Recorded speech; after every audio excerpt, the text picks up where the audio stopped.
You've heard the stories. Open King Tut's tomb and a deadly curse strikes down the explorers, but that's not how it really worked. Actual Egyptian tomb curses were way scarier because they weren't about magic spells. They were threats written in stone, straight from the dead to anyone bold enough to break in.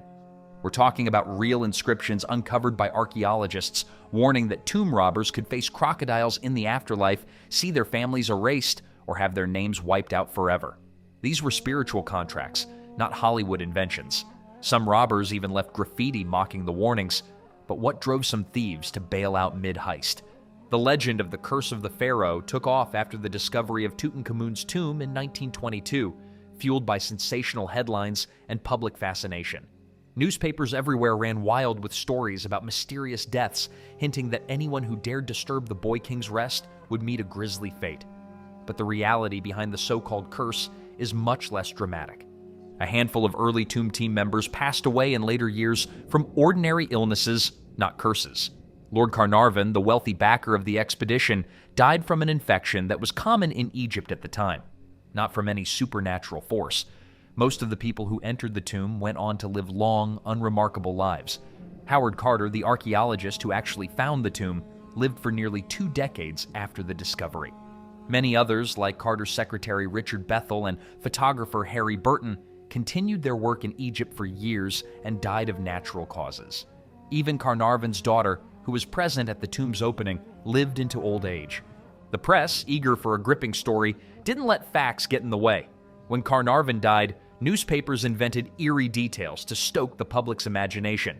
Some articles claimed that mysterious events like citywide blackouts or pets dying in England at the exact moment of Carnarvon's death were proof of a curse. These stories were never backed by evidence, but made for great headlines. Even famous writers like Arthur Conan Doyle were swept up in the excitement, suggesting the deaths were caused by supernatural guardians. But when you look at the historical record, there's nothing unusual about the lifespans of the people involved. Most lived at least as long as the average person of their time, some even longer. So why did the curse myth stick? It made for irresistible reading and was great for business. Egypt's tourist industry boomed as people flocked to see the cursed tomb.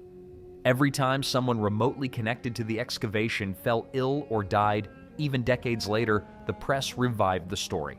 One official who once guarded Tut's artifacts died nearly 50 years after the tomb was opened, and it still made headlines as another victim of the curse. But the numbers don't lie. Modern researchers have found no evidence that the tomb's discoverers died at unusual rates or from mysterious causes. In fact, their survival rates were higher than average for the era. Here's the twist. Tutankhamun's tomb didn't even have a curse carved on it. Ancient Egyptians only put curse inscriptions on private tombs, not royal ones. The famous phrase, "Death shall come on swift wings," was pure fiction, invented by novelists and repeated by the press. The real curses weren't vague threats about bad luck. They were specific, direct, and far more personal. So if the most famous Egyptian curse was a modern invention, what did actual tomb curses threaten? The truth is, nothing like what you've seen in movies. The real warnings were carved in stone and promised punishments that went way beyond a quick death. Real Egyptian tomb curses spelled out exactly what would happen if you messed with the dead. And the threats weren't subtle. Typical Old Kingdom inscriptions warned, anyone who lays a hand on this tomb, the crocodile will be against them in the water. The snake will be against them on land. That's not just a bad omen, it's a full-on afterlife hit list. Imagine being told you'd spend eternity dodging crocodiles and snakes just for swiping a necklace. Ancient Egyptians didn't leave much to the imagination. Some curses took things even further. In the tomb of Ankhtafi, a noble from the First Intermediate period, the inscription says, "All people who enter this tomb, their ba shall be destroyed forever." For Egyptians, their ba was part of your soul. If it got destroyed, you didn't just die, you vanished from existence. No afterlife, no peace, nothing. Historians have found similar threats repeated across tombs from different dynasties, which shows just how seriously they took these warnings. Animal metaphors were a favorite tool for these curses. In one tomb, the text warns intruders they'll become like geese bound for slaughter. Apparently, being compared to a doomed goose was a major insult. But the most common and terrifying threat wasn't about animals, it was about erasing your name. tomb owners regularly promised that anyone who disturbed their rest would have their name wiped out from history. One classic version goes, "His name shall not exist on earth, his heirs shall not receive his property." For Egyptians, losing your name was like never having lived at all, a punishment that outlasted death. Sometimes curses got very specific about who would punish you. Inscriptions would call on gods like Osiris, Isis, or Horus to go after not just the thief, but their entire family. One Middle Kingdom example spells it out. Osiris will pursue him, Isis will pursue his wife, Horus will pursue his children. The creativity didn't stop there. Some curses promised you'd burn in fire, never receive offerings, or wander forever as a homeless spirit. One Old Kingdom curse even threatens, "He will be a man who eats his own body." Historians still argue about whether that meant actual cannibalism or just eternal hunger, but either way, it's not something you'd want to risk. Why did Egyptians go to such lengths? For them, these weren't just empty threats. Tomb curses were like legal contracts, set up to enforce Ma'at, the cosmic order. Breaking into a tomb wasn't just stealing, it was an attack on the universe's balance. That's why the curses read like formal agreements, with specific penalties for each crime. Modern lawyers have even compared them to ancient contract clauses. Section 2A, divine retaliation for statue theft. Not every tomb had these inscriptions. Only about 1 in 10 tombs, usually those belonging to nobles, included detailed curses. Royal tombs relied more on physical security, soldiers and traps, than spiritual threats. The more valuable the tomb, the nastier the curses got. Some even offered rewards for those who protected the tomb or made offerings like, "Whoever enters this tomb pure, may he live to old age." So there was a little carrot mixed in with all that stick. For ancient Egyptians, these curses were more than superstition. They were a practical part of defending what mattered most. The idea was simple. If you made the risk terrifying enough, maybe thieves would think twice. But the real purpose behind these threats goes deeper, and understanding that helps explain why curses became such a fixture in Egyptian burial culture. The Egyptians treated tomb curses as more than just scary warnings. They saw them as spiritual contracts, enforced by the highest authorities, the gods themselves. These inscriptions spelled out the rules of engagement for anyone thinking about breaking in. It wasn't just about protecting gold or fancy statues, it was about safeguarding the soul shot at eternal life. If grave robbers took the food, jewelry, or even the mummy, the dead person's soul would lose its anchor to the afterlife. No body, no afterlife. Just a lonely spirit stuck between worlds. Ancient Egyptians genuinely believed the gods would back up these threats. Some curses got specific about what would happen. In the tomb of Senebtisi, a 4,000-year-old inscription spells it out, "The gods will judge him harshly. His children will be orphans. His house will be in mourning." That wasn't just a threat for the afterlife, it was a promise that disaster would hit both in this world and the next. Builders who worked on tombs knew exactly what was hidden inside and how easy it might be to steal. Sometimes they added their own warnings. At Ankhtifi's tomb, workers left a message for would-be thieves. "Whoever damages this tomb, may his name decay faster than his corpse." That's a pretty personal threat in a culture obsessed with legacy and remembrance. The idea was simple. Mess with the tomb and you'd lose everything that mattered, even your name. Not all curses were pure threats. Some tomb owners tried a little positive reinforcement. The tomb of Harkuf offered a blessing for anyone who protected the burial. "Whoever says this is wrong when seeing damage to this tomb, may he have life and health." Some even promised rewards for those who reported theft or helped restore the tomb. This carrot and stick approach, punishments for thieves, blessings for helpers, shows just how much thought went into these spiritual contracts. The scale of the curse usually matched the value of what was inside. Simple tombs might just say, "Don't steal." But if you were a high official or priest, the threats got creative. The vizier Kentika's tomb, for example, promised anyone who damaged it would be hated by Ra, starved by Osiris, and drowned by Sobek.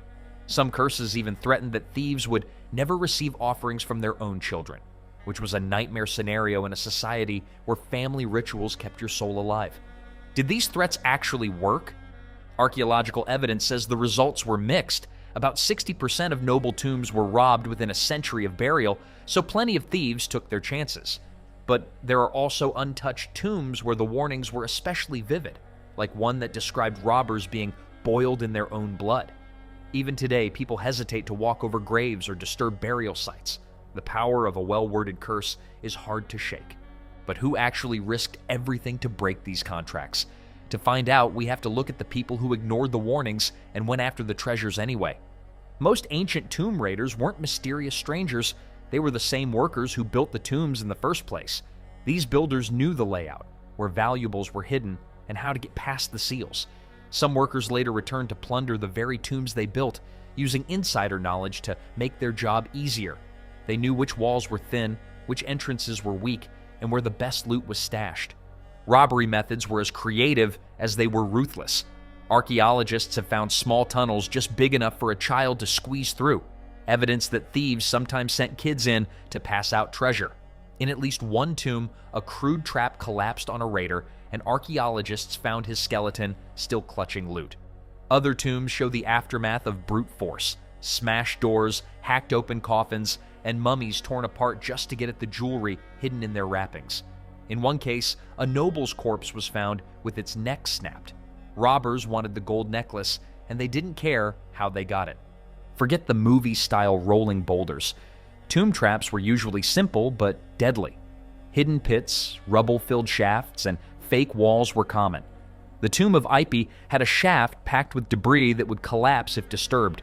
Some tombs used psychological tricks instead. Curse chambers right at the entrance, filled with threats from crocodile gods designed to scare off even the boldest thieves before they reached the goods. Robbers left more than just destruction behind. In the Valley of the Kings, a bag of stolen rings was dropped in the rush to escape. Other sites preserve sandal prints running through wet plaster, thieves caught in the act, leaving their mark for eternity. Soot marks from torches, burned wrappings, and empty spaces in treasure chests all tell the story. Sometimes the robbers didn't even bother with anything that wasn't valuable. Piles of broken clay figurines show that only the gold was worth the risk. Most tombs were hit fast. The pyramid of Amenemhat III was robbed within a decade of sealing. When archaeologists arrived, all that remained was a massive quartzite sarcophagus, too heavy to move, and a lot of empty space where treasure used to be. It was common for thieves to leave behind worthless items and take only what could be sold or melted down. Some thieves got bold, leaving their mark behind. A papyrus from the Ramesside period records a thief's confession. He lists the tomb they robbed, what they took, and even names his accomplices. Sometimes robbers scrawled messages on the walls, blaming each other or simply boasting about their crimes. In a few cases, robberies stopped halfway through. A coffin pried open, a bronze dagger left wedged in the lid, footprints leading in, but not out. Maybe they got scared, or maybe something spooked them into running. Court records show what happened to those who were caught. Some confessed under torture, others tried to return stolen goods to avoid harsher punishment.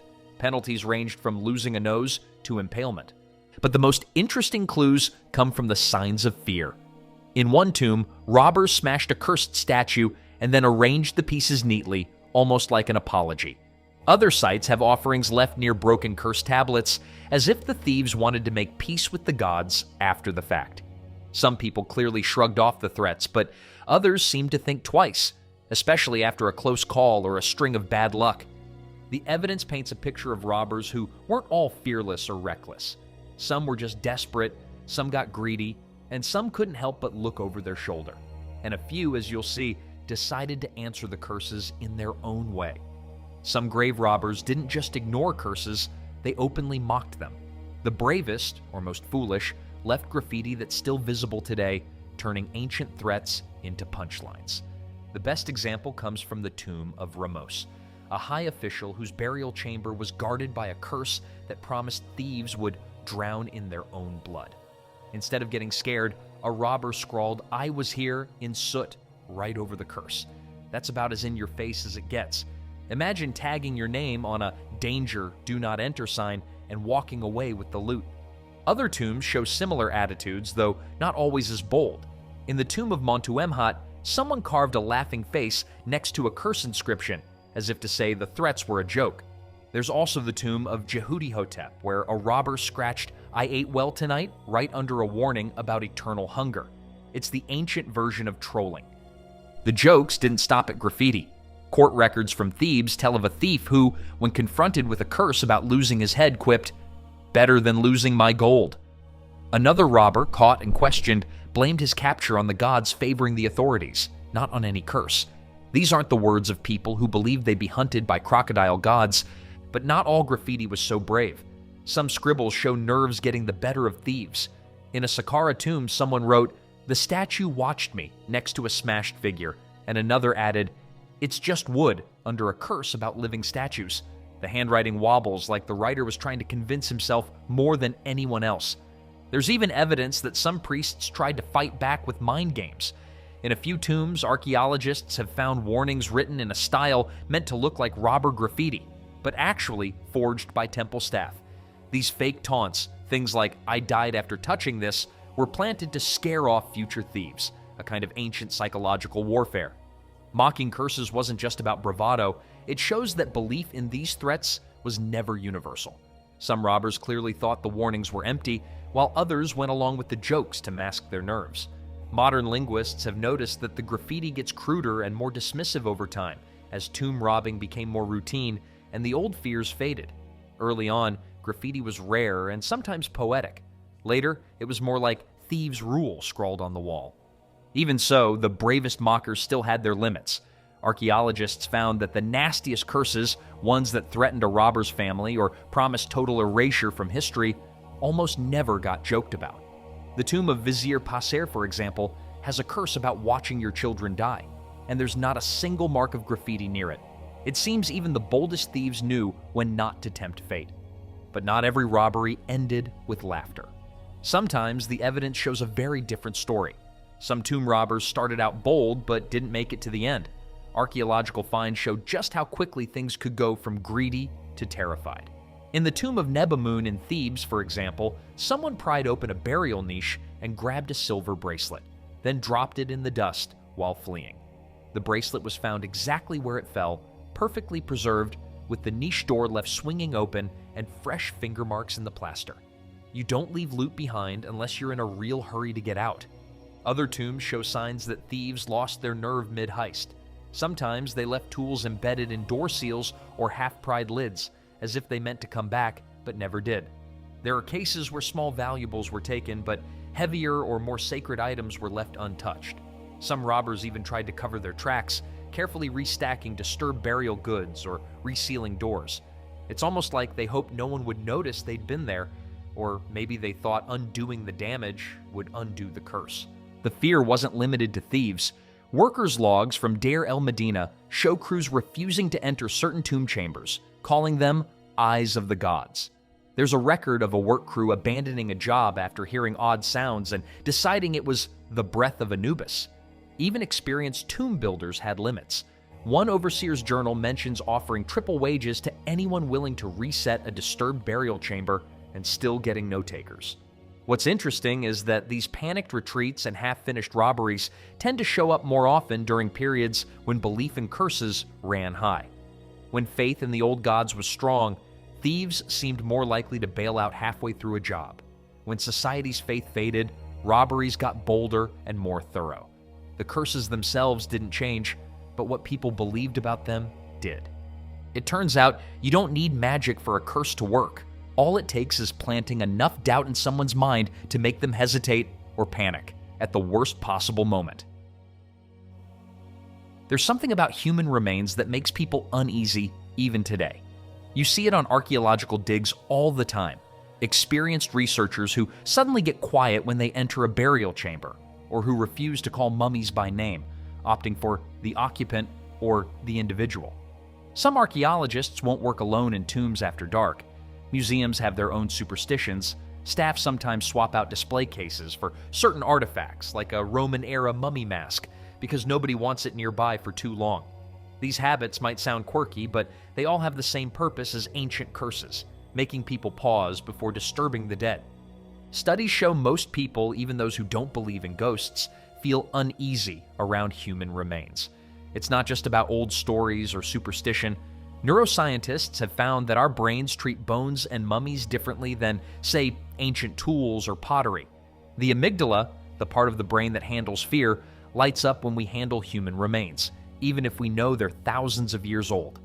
This death contamination instinct is hardwired, probably because our ancestors who avoided the dead had a better shot at surviving plagues and infections. You see this instinct everywhere, not just in Egypt.